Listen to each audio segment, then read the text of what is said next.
I would have games where it's like I'm on, it's clicking, like I'm feeling it, I'm shooting, I'm moving the ball, like I'm in the zone. But then I would have other games where I'm like a deer in headlights. It's kind of like the moment becomes bigger than you, or you allow the moment to become bigger than you, and it's like, man, what are you doing? Like, this is a completely different player than who we saw last game or a player or two ago. Putting in work. Putting in work. I thank God for the favor when the money come. Half for the time, tax fees, and sufficient funds. What I gotta do to get ahead, I'm on to something. What I gotta do to get a raise, they all be winning. Putting in work. Welcome to the Modest Sports Show, home of your college athlete, where we are player-led and player-focused. I'm your host, Kory Albert. And guys, today was a very, today was a day for me where I'm like, just looking at a whole bunch of different stuff, trying to get some information in so I can spill it back out to you all. Today I feel like it's going to be more educational of a video than anything else. We're going to kind of go through the college football format just to kind of refresh, because it is getting closer and closer as the month of November continues to ride along.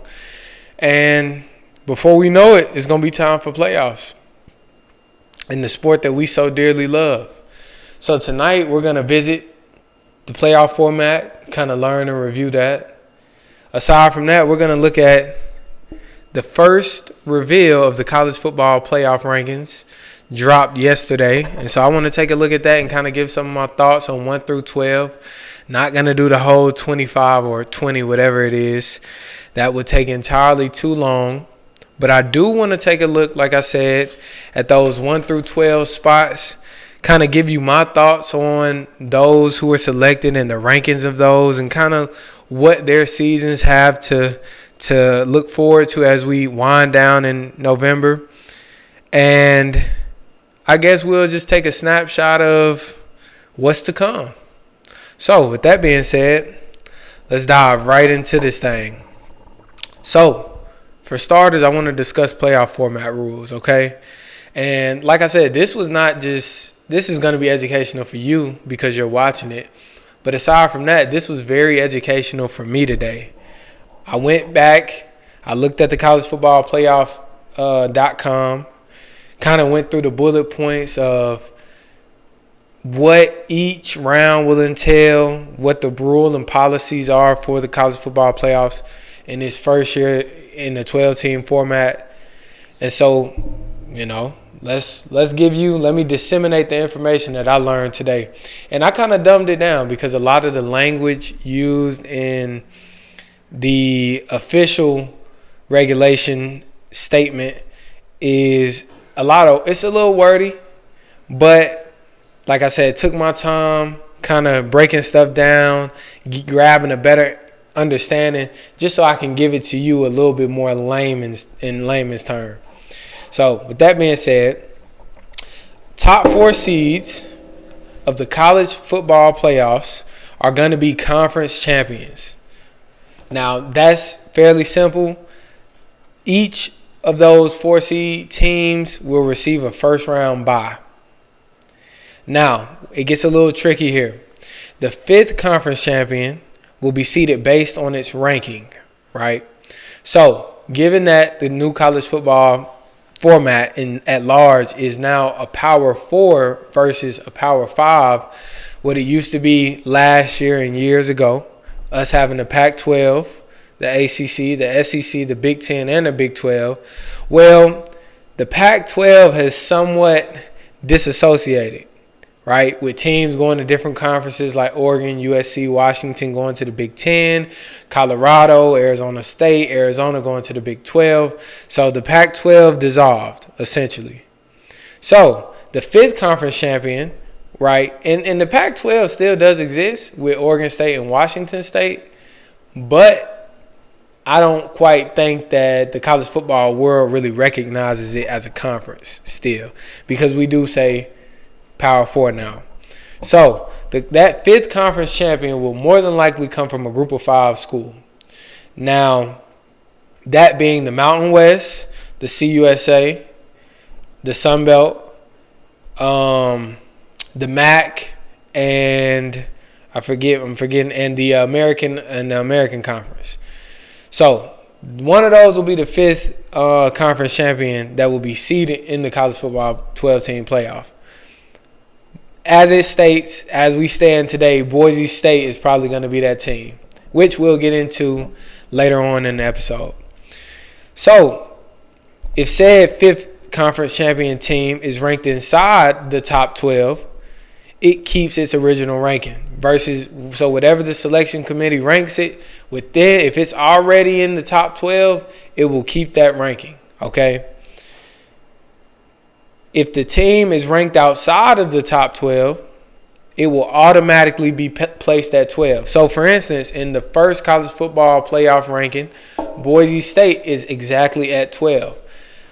We'll have to go back and we will have to see where it is in the AP and so forth and so on.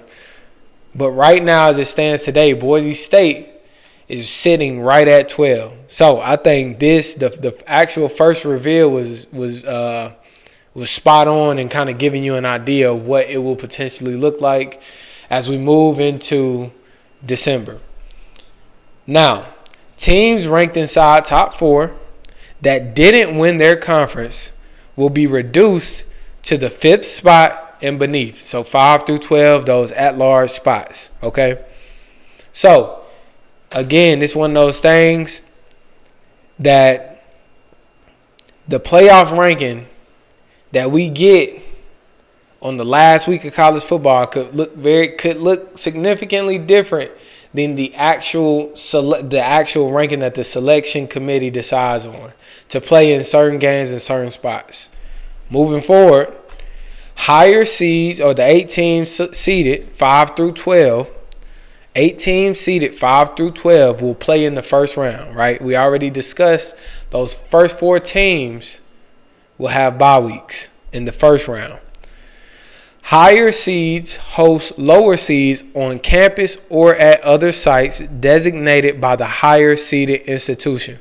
Now, this was something that I learned because I thought originally that all higher seeds would host the lower seeds on campus. I didn't know that it could be at another site designated. So that the language, when you kind of go back and look at some of these things, it varies based on what you may have assumed it to be or what you thought it to be. So that was something that I learned. So don't be shocked if you see an at-large team who's a higher seed host a lower seed team somewhere that's not on campus. Maybe somewhere around the campus that has a little bit more significance, but don't be surprised to see that.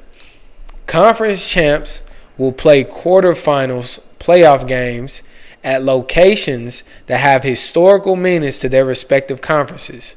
Okay? For example, the Sugar Bowl would be reserved for the SEC conference champ, and the Big 12 champ would play elsewhere because of the traditional connection that game has to the SEC. So, like we discussed, those 4 seeded teams will play in the quarterfinals. First round bye, quarterfinals being the second round. So these are another things. Again, it could have a very different feel and look based on what you think. I think typically, right, the committee and the powers that be tell us what they're going to do. And then later in the season, when things don't look like we assumed, we say, well, this can't be right. They've been telling us all along. So it's here in writing. They have it in writing, I promise. The highest seed will receive preferential placement for the playoff semifinal, the third round. The highest seed will receive preferential placement for the playoff semifinal bowl assignment. Meaning, if there are 2 possible locations for semifinals, the highest seeded team will be assigned a location closer to them or more convenient. This will give them a small advantage by reducing travel strain and potentially increasing fan support. So with that being said, in the semifinals, okay, let's say you got Alabama, let's say you got Miami in the semifinals. Let's say the semifinals locations that are designated is Miami, okay? Miami at the Hard Rock Cafe where Miami plays. And Alabama, they're close. But so far, so be it. Miami will get that bowl place. They will get that bowl placement. They will be at Hard Rock Cafe because they have preferential placement. Even though Alabama might want to play at Hard Rock Cafe, Hard Rock Stadium. Hard Rock Cafe, I'm sorry. Hard Rock Stadium. Miami, because they are seated higher than Alabama, will hold precedent to play wherever they choose to play that is closest to them. It's a lot, I know. Now, aside from that, the college football bracket will follow selections committee rankings with no modifications made to avoid rematches between teams that may have played during regular season or are from the same conference. So, with that being said, the playoff committee will know they won't step in and say, oh, okay, well, Alabama played Georgia once during the season. They don't need to play them again in the playoffs. However it falls out and however it lands is the way it's going to be. They're not going to make any modifications. If Oregon and Ohio State see each other again in the playoffs, they're not going to make any modifications to the rule. So be prepared to possibly see some rematches. And we're going to get into that actually right now. I know that was a lot. For me, even trying to disseminate the information to you, I'm getting kind of tongue-tied and tricked up on stuff. So believe me, just bear with us. We're going to see, I'll say this, either which way, we're going to see great games. We're going to see great matchups. We're going to see a lot of things that we haven't seen before. We've even seen that in the regular season, right? So just bear with us. I know it's a lot. As far as the playoff bracket goes, I kind of skipped over this. The first round, this is what the first round will look like. Number 12 seed will be at number 5 seed. Number 11 seed will be at number 6 seed. Number 10 seed will be at number 7 seed. Number 9 seed will be at number 8 seed. That is for the first round of the playoffs, right? Remember, 1 through 4 will have a bye week. Second round, quarterfinals. Number 1 seed will face off against the 8 and 9 seed winner. 8 or 9 seed winner. Number 4 seed will face off versus the 5 or 12 seed winner. Number 2 will face off versus the number 7 or 10 seed winner. Number 3 will face off against the number 6 or 11 seed winner of those respective games in the first round. So, again, it's a lot, I know. But, right, we are going to do the best that we can here on the Modest Sports Show to continue to cover these games in the best way that we know how and give an objective opinion and objective space for you all to share your opinions and to continue to build and grow this community and so forth and so on and da-da-da. Tongue twister. My mouth is dry. I need some water. All right. So, all that aside, let's visit the first college football ranking. Oregon. Oregon was ranked the 1 seed in this reveal, right? My thoughts on them is very short, blunt, straight to the point. Clearly the best team in college football, in my opinion. I think Oregon has done a good job. I think Dan Lanning has done a great job in his short time in Oregon, building a program. He is now in a place where they're competing at a very high level. And I watched a lot of football this season. And I have got to say, Oregon is probably they're the best team in college football, in my honest opinion. When I look at the roster construction, when I look at dudes flying around making plays, they look like an elite team. On offense, they have weapons. At quarterback, Dylan Gabriel plays very well. He is smart with the ball, doesn't commit a lot of turnovers. They have weapons on the outside, a receiver, guys that they brought in from other schools, but they've committed to the culture somewhat and have made an impact right away at Oregon. So Oregon, they've been taking big jumps. I won't say little jumps. They've been taking big jumps each season Dan Lanning has been there. Clearly the best team in college football, in my honest opinion. We'll leave that at that. Number 2, Ohio State has shown they are elite as a team, as a unit. Ohio State We know what the NIL situation was there, them having a lot of money to expend towards NIL and acquiring players. Something that questions me in terms of can they win the big ones? Like again, if they were to face off against Oregon in the playoffs, like what they're going to need to win that game, to win these games. They're going to need a consistent quarterback play from Will Howard, okay? And the secondary is going to make or break Ohio State this season. I sat and again, I'm an SEC guy, so I do my best to watch some of those Big 10 and Big 12 games and ACC. I'm ACC, but I'm SEC through and through. And so with that being said, I sat and I was actually able to watch Ohio State in its totality against Nebraska. Now, I know some might say that's not a fair assessment of Ohio State. I'm not at all saying that that's my only assessment of Ohio State. Just saying from watching 15 or 60 minutes of a football game, Ohio State, this is what I saw. I saw inconsistent secondary play. I feel like Caleb Downs in their secondary has shown to be the only constant, right? Somebody, he comes downhill, he runs the alley well. He shows the ability to he does everything that he did at Alabama, right?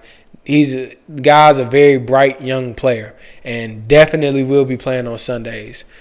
As far as the outside guys, they get beat. They get burned. We've seen Denzel Burke give up big plays.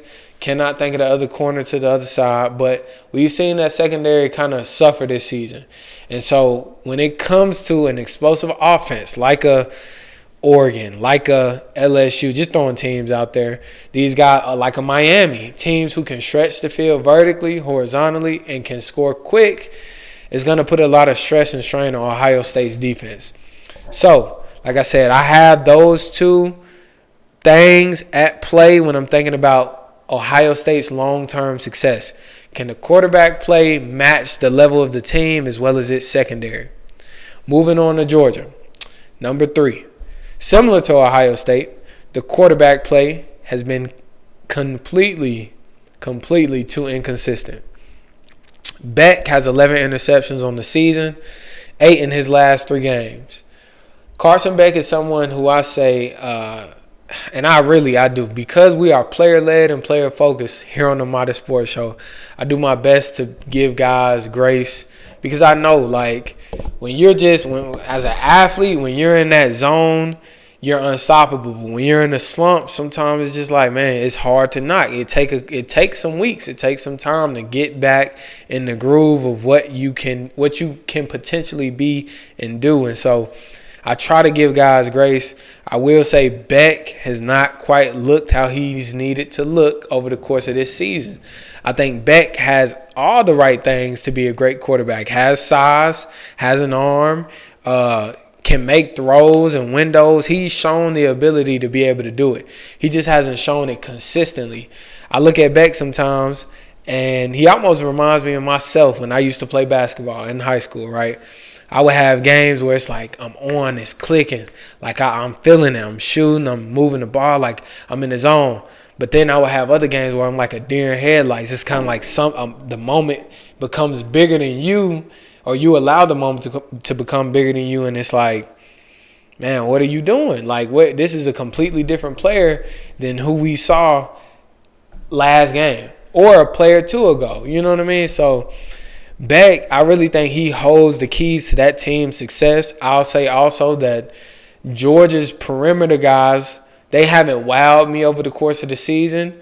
I mean, we know what happened in the offseason, them losing Ra Thomas. I did feel like I would have seen an emergence of their outside guys step up a little bit sooner. Dylan Bell has shown to impress this season. I definitely think he's wide receiver 1, of course. I expected more from Georgia's receivers. I expected an Oregon-esque type of team or LSU where guys are getting off. Just haven't been able to see that. You know, and I definitely think those guys have the potential. I think they have the playmaking ability. It's just doing it. And, of course, when the quarterback struggles, the receivers, they're going to struggle at times too. So, no knock to them. I think primarily UGA's success is going to be heavily reliant on what their defense can do. Defense, some quick stats. They're 12th in the nation in total defense, 14th in the nation scoring defense. So their defense ranks with the best, gives them a chance to win. I still like Georgia. I just think a big question mark is, of course, Carson Beck. Moving on to 4, Miami. Offense is completely too explosive. They have a very explosive offense, can score with anybody in the country. Cam Ward is obviously on a Heisman campaign, gives them a great option, gives them great choices to be able to do a lot of things on offense. Was looking today on Twitter and you on your For You page and whatnot, I saw a GH counter to a backside screen, and I forget who the receiver was, got upfield and got pushed out inside the 5 or 10 yard line. So they do very tricky and very meticulous things, and even though they can score with the best of them, they actually have some interesting concepts and things that they do, and it's a beauty to watch. It's a beauty to watch. I seen one in the comments said sexy, so it's a beauty to watch. I cannot lie. Texas, in my opinion, Texas at 5. Texas is a complete football team, but are they on that level? Georgia game spoke a lot for how we view Texas.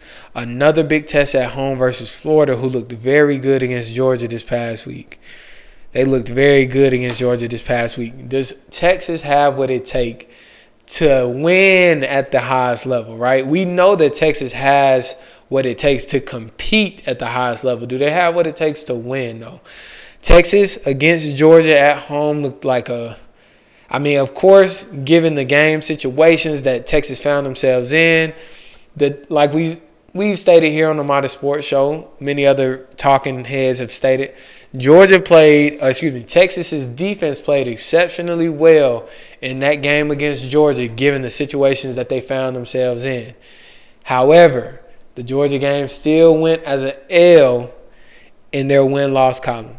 And so for Texas, can they win at that level? We know they can compete. We know Sark has them competing at a very high level. He's done a great job building that program up. Can they win at that level?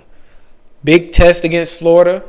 Again, Florida is one of those teams. I hate how much slack we've given them. Had a very tough season. Maybe give Billy Napier one more. Maybe just one more. Penn State at 6. Penn State is so interesting because they continue to prove that they cannot win the big ones, right? Ohio State comes to Happy Valley. It does. Come on. We got the team that we want. We're at home.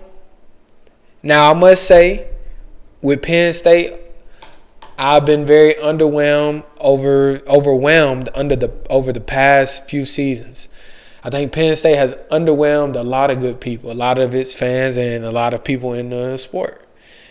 Penn State, not quite sure. I don't know what it's going to take. I think they're going to have to change with the times. I know it's still Big Ten and it's heavy run and things like that. We got to change with the times. We got to get with the times. We got to get an offense in there. And we got to get some dudes who can make plays on the outside. We got to get some identity at receiver. It's just those kind of things. At 7, Tennessee. This Tennessee team is very reminiscent to me of its 22 season, especially at this point in the season. Playoff hopes on the horizon. How can they finish? Georgia and Tennessee looming in the background. That's going to have heavy playoff implications. I believe that game is next weekend, November the 16th. Mark it on your calendar. Georgia with one loss against Alabama. Tennessee with one loss against Arkansas. That's going to be a great game. Very great game. And we're just going to have to see. We're going to have to see. Playoff implications. I feel like even if one of those teams do lose, they're both one-loss teams, I think even if one of those two teams do lose, I still think you got a shot at the playoffs, if I'm being honest. Tennessee and Georgia. Now, that's just a quick thought.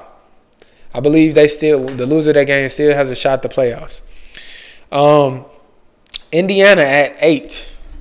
No reason they don't get in. They're still in. I think they win out. They go to the playoffs, even if they go to a Big Ten championship or not. Their next test, Ohio State, on November the 23rd.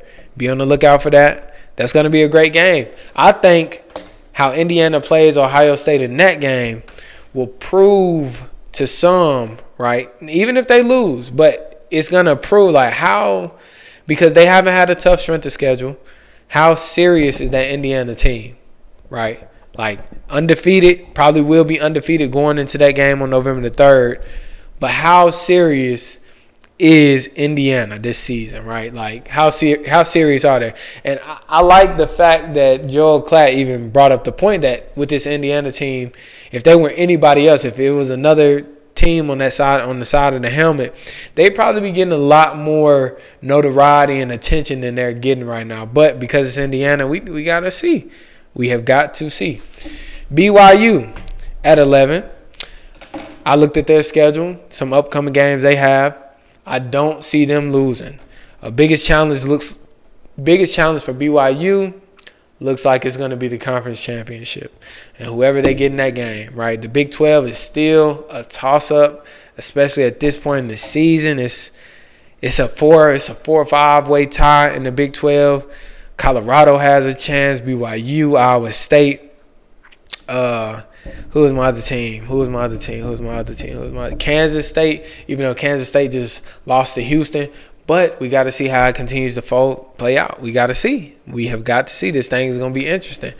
I said this, right, as I get to 12, or excuse me. 6, 7, 8, 9. BYU at 9. I said 11. BYU at 9. But before I move on to 10, 11, and 12, I do want to say this, okay, because I said this, and I'm probably going to put this on the video. I said this on Twitter a few days ago, but even prior to them dropping the first college football playoff reveal, I said the ACC, the SEC, the Big Ten, okay, those 3 conferences are going to dominate 1 through 12. And lo and behold, the SEC and the Big Ten got 4 teams in a piece in the first college football playoff reveal, right? Leaving only, 4 more spots, 1 for a Big 12 team, 1 for Notre Dame, who's a non-conference, 1 for a Group of 5 school in Boise State, and 1 for an ACC team in Miami, okay? It's serious, guys. This is serious. I know we expanded the playoffs from even we went from the BCS to the college football playoff to get other teams involved that weren't SEC. We went to the 4 team. SEC still dominated. We're going to a 12 team. SEC, now somewhat the Big Ten, they're still dominating. They are still dominating. At the end of the day, if you play good football, it's good football. No matter strength of schedule, no matter this situation, that situation. At the end of the day, good football is always going to last. Okay, it's always going to last. So, let's get back on track. Notre Dame at the 10 spot. Okay, looked at their schedule, said should win out. Another test versus Army on November the 23rd. That's going to be a good game. I know we saw Notre Dame kind of run away in the last game against the Service Academy. And so we're interested to see how they play against Army, right? We know Army to be not much of a throwing football team and tough. So we'll see. We'll see how that goes. This is a big one. Alabama versus LSU. Alabama at 11. Alabama at 11. I'm getting ahead of myself. Alabama at 11. Big weekend. Heavy playoff implications versus LSU. Both 2-loss teams. LSU has the advantage because one of those losses was versus a non-conference opponent in USC. But this is for all the chips. This game is for all the chips regardless. Loser of this game does not get into the playoffs. Does not. LSU is right at 14, right outside. Right at 14 outside. So, heavy playoff implications. Alabama with 2 losses, 2 conference losses. There's no way they get in with 3. LSU might have more of a chance, but at the same time, given an embarrassing loss to USC and how they followed up that win against LSU, it doesn't look too good for LSU either. So, that game is going to be a good one. I don't want to say who I'm picking in that game, but we shall see how that maybe, or we won't pick right now. We do the game day predictions, game day selections, and you just got to go follow us at the Modern Sports Show on Instagram to see those game day graphics and to see what Kory thinks, because Kory says on this episode that you just have to wait and see. Lastly, at 12, Boise State should win out next test versus Oregon State on November the 29th. And Boise State right now is looking like it's going to be pretty much that Group of 5 team. I think something these last couple weeks of the season drastic would have to happen for Boise State not to get in.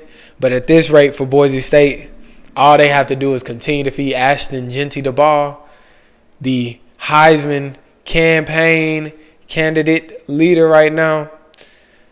Continue to feed him the ball, and good things are going to happen for Boise State. Now, I know that was a lot. That was a lot, okay? But, guys, as this season continues to ramp up and heat up, as it gets cold outside right now, it was one of those days today. It wasn't cold because it is Alabama. It's November in Alabama, so not quite cold. Rainy though, gloomy. Leaves are falling. Somewhere that fall vibe. It's that time. We're getting into that time of the year, guys. It's about to heat up. It's about to get real exciting. Your favorite college football teams are about to be competing for a national championship. I know a lot of people say, 12 teams is going to be too much. It's going to take away from the excitement of the game, that. It has done nothing but add more excitement to the game. We are thankful for this. We are able to see a lot more matchups than we typically would. And there's no better place than college football in November because there are a lot of playoff implications this year. So, that was a lot. That was a mouthful. That was a lot. I hope I was able to kind of give some clarity on the college football playoff format and how that's going to work and what that'll look like and what we expect to see as the season continues to head into the postseason. And we just gave you a few of our thoughts on the 12 teams who were ranked in this first reveal. So, guys, I hope you enjoyed this episode. Be sure to like, comment, and subscribe to the channel. Also, follow us on our social medias. We social media everywhere. Instagram, TikTok, Twitter. We just got a Twitter account. And don't miss a video on YouTube by turning on your post notifications. We really appreciate you spending time with us this evening. Be sure to be on the lookout for more videos. And I will see you next time.